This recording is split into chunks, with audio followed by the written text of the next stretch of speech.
Welcome back, everyone. Another late night chat. We just finished doing a show. It turned out really, really good.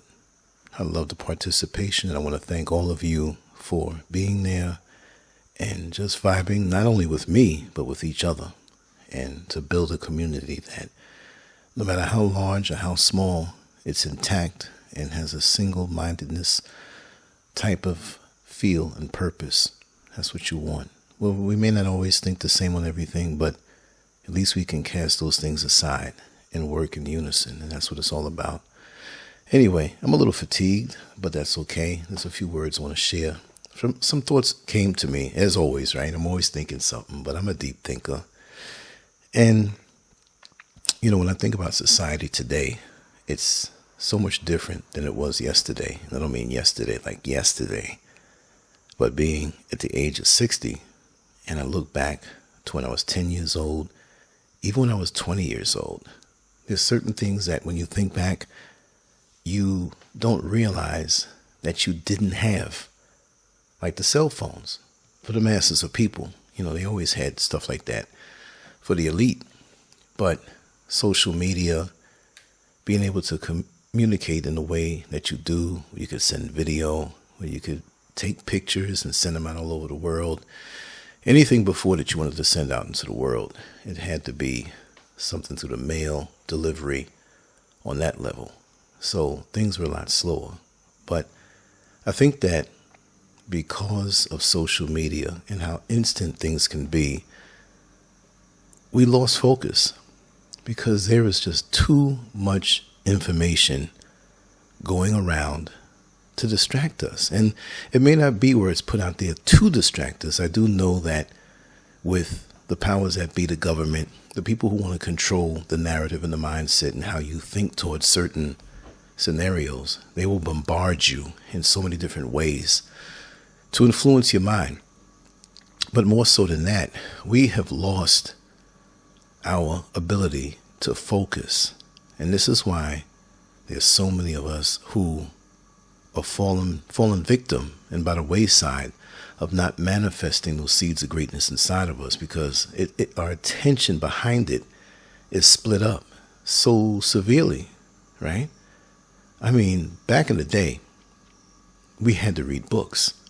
Now, you didn't have to, but to get anywhere with any educational program, you had to read books, you had to study, you had to be assertive, you had to go to the library. If you had to go to the library on the weekend and it rained all weekend, well, guess what? You still had to go to the library to do a book report, to do research. You had to get those index cards and find out where in the library those books were. And hopefully they were still there and not taken out. So it's a lot of things that we had to deal with. But those challenges of gaining an education or becoming self-educated, we had to be more assertive. Again, we have the most spectacular gadget. We have libraries in the palm of our hands. Yet we're more stupid. Now, some of us have educated our own selves and we have information now more so, but it's no direction in it. We just grab as it comes. Whatever's on our timeline, when we wake up in the morning, the first thing we do is grab that phone that's usually next to us or on the floor as it fell down out of our hand when we fell asleep. And before we even go to the restroom, we grab the phone and we're doing the number one, number two with the phone in our hand, looking at what popped up, usually on a friend's timeline, like on Facebook or Instagram, and we start the scrolling. And I know so many people who are like that because they start sending me videos from when they wake up until when they go to bed. Now, imagine if I sat there and read every single video or watched every single video that one person sent me, much less 500. I can't see them all. And it lets me know that some of these people that I know, they have not made any progress in their life. It's suspended. You have to jump on this thing and jump out. You can't be on it all the time like that. Even me, I'm not on it all the time like that. I might be sitting near computers, writing something, drawing something, doing some graphics. But for me to be on social media per se and watch, and send things and share things and watch things. What is it doing for my personal life? What is it doing for my personal development? How is it helping me to ascend on a mental, spiritual, and physical level? How? There's no way. There's just no way with that. So you take it as you need it. You seek out information before you even get on it. Think to yourself, what do I need to research today? What do I need to learn about today that would fit into my life? No, many of us don't think that. You know what we do? We just mindlessly turn it on, and whatever's there on TikTok or Instagram or YouTube, we just watch. We open up the deepest portals of our mind, and we're not sharing anything. And my hat's off to those who are. Some of us have a sense of self-importance that what we say is gospel, and we get an ego rush from the amount of likes that we get. Even that's a trap. Even that's a trap, because those things can be manipulated. But what are we focusing on? What are we seeking to do? What are our goals for the day? And we put things off. We procrastinate too much. Too much. We talk and plan and talk and plan, and nothing gets done. I can't do it that way. And I get on a lot as a creator to share things. But to sit there and allow it to mindlessly drain me, that's like getting up in the morning and not taking a shower. But you turn the water on and let the water run all day long. Imagine that. It's like going to the kitchen and putting on the stove, but you don't put anything on the stove to be cooked.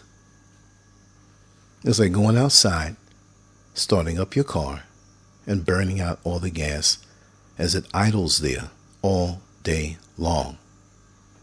Nothing gets done. And this is why it's so easy for the oppressive forces of the world to take over our mind. Because we're like putty now. We have no resistance. We have no backbone. We've been stripped of our backbone and ability to think for ourselves. You must know that every challenge, which other people call problems, I'll say it their way. Every problem has a solution.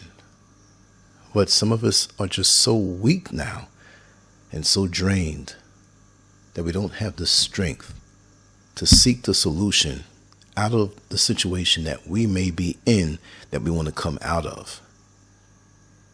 So instead of being assertive for our own purposes, we sit back and we watch the world go by. And as we watch the world go by, many of us become very resentful at those who are truly thinking and not just sitting there watching the world go by and doing nothing about it. If you don't put out certain energies in your life, nothing's going to come back. If you don't execute a plan, which you can't execute a plan if there's no plan now, how could you? No, you can't. Long before the action takes place, you have to sit down and formulate a strategy to come out of the situation you're in. Meaning, if you want to elevate, that's what I mean by coming out of. Or a situation that you want to come out of. A job that's not serving you, that's dead end. A relationship that's not serving you as you should serve them, but it's not working out. It's dead end. It's going nowhere. Friendships that are not going anywhere, that no matter how much you hint to an individual that they need to change certain things about their life, not that you know everything, but if you're their friend within close proximity to them, you should be able to do that. But they ignore you and continue on this mindless road to nothingness. And many people expect you to be like them.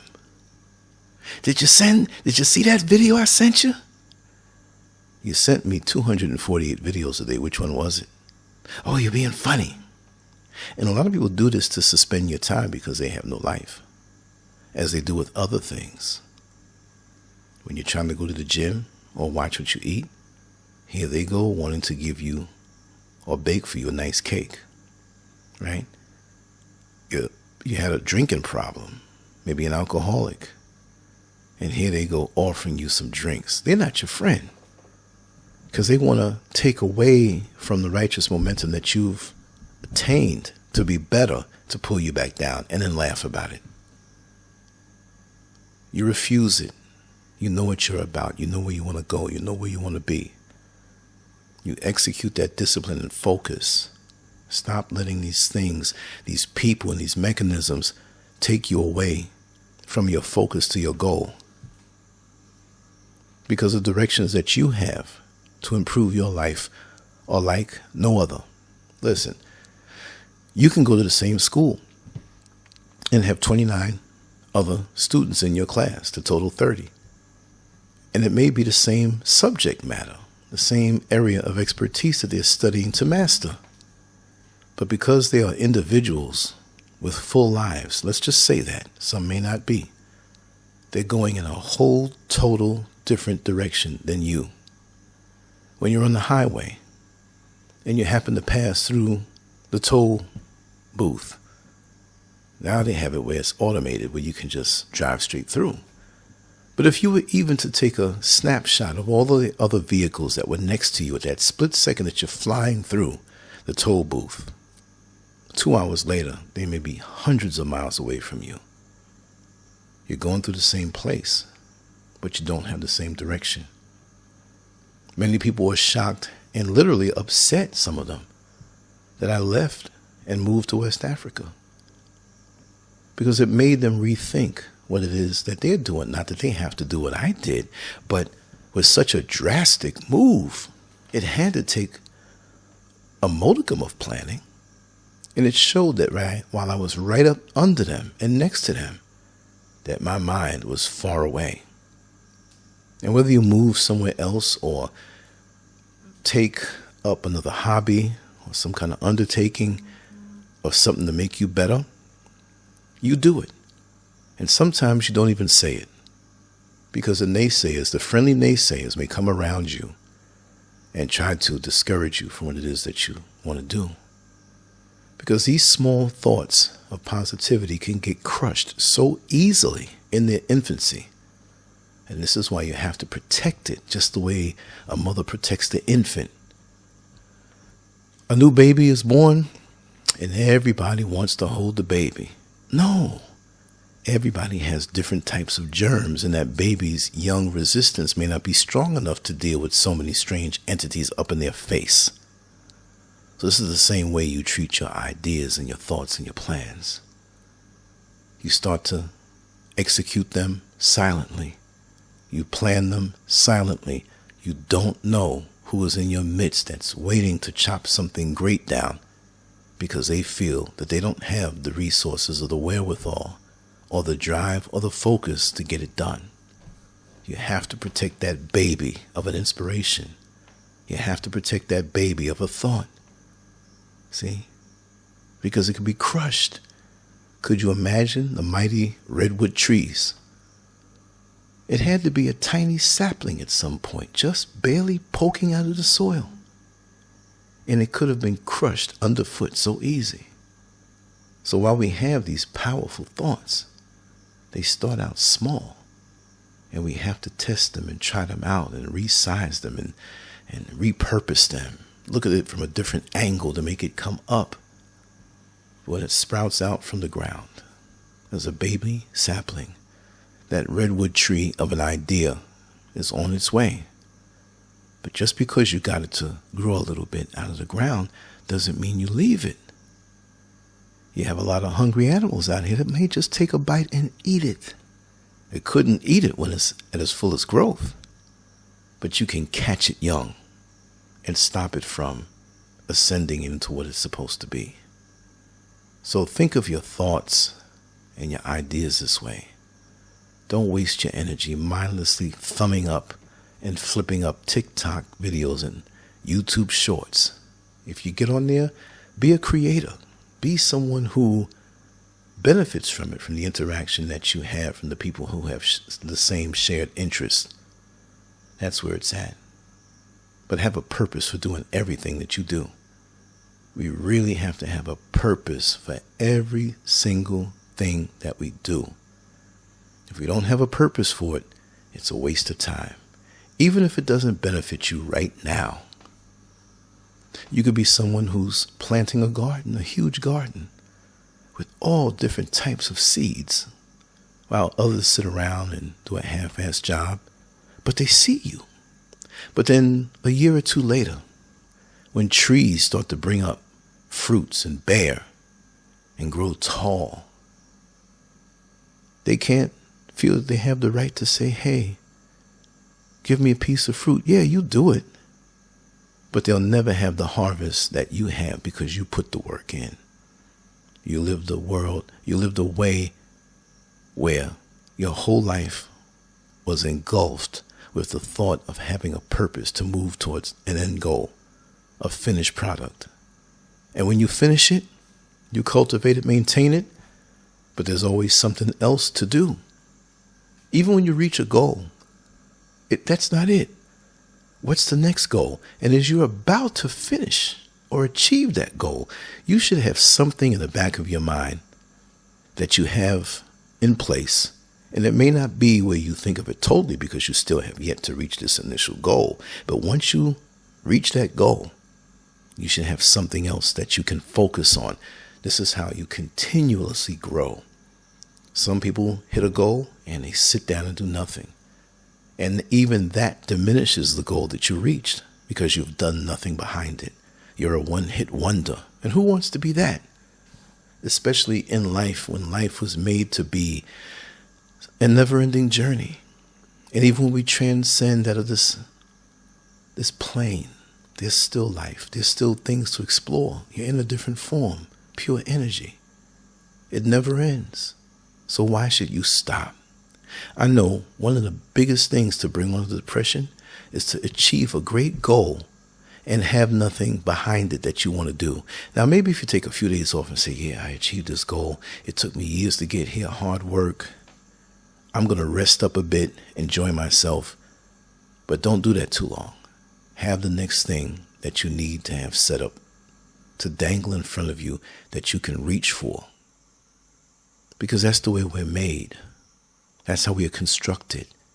We're not constructed to sit around and wait for a check, a welfare check. Yeah, if you retire and you earned your money, but even then when you retire, it's a living death to just sit home and do nothing. Now you have all the time in the world. You don't have to work.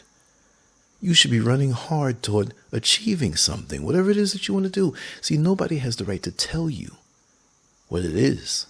But you should have the sense to know that you need to have something to strive toward because it keeps you alive and it keeps you living. If you don't, you are dead. You are waiting for death if you don't put your mind towards something to focus. Thanks for listening. On to the next one. It's very enjoyable to get the feedback and reach out to me on WhatsApp. 407-590-0755 and put a name in there. When people send me things or they send messages, I don't know who it is, right? So send a name, put a name in there, and I'll communicate with you as much as I can. But I love what I do. I love the fact that you're here. And I love the fact that we're all about growing and getting better. And I will always talk about those things forevermore, because it's all about being positive. I have no time for the negativity. I have no time for the gossip. If you bring that energy, just don't bother me. I'm all about growth. And the negative things of this life cannot bring that. I've overcome so much in this life. Overcome so much. Really and truly. I've shared a lot of the shows of the things that I've overcome emotionally, but it's even so much more than that than you could ever know. One day, it'll all be out. But I've learned, and I was taught, how to bypass the negativity, reach out for the positive, and protect myself at all times, and be relentless in my drive to pursue excellence. We all have that potential, but we all don't utilize it. Are you a winner, or you're somebody who is a lackadaisical loser? You don't want to be that. because I know I'm a winner. And I'm going to always win and always strive. I love you all. Take care. Leave your comments and know that I love you all. Take care. Bye-bye.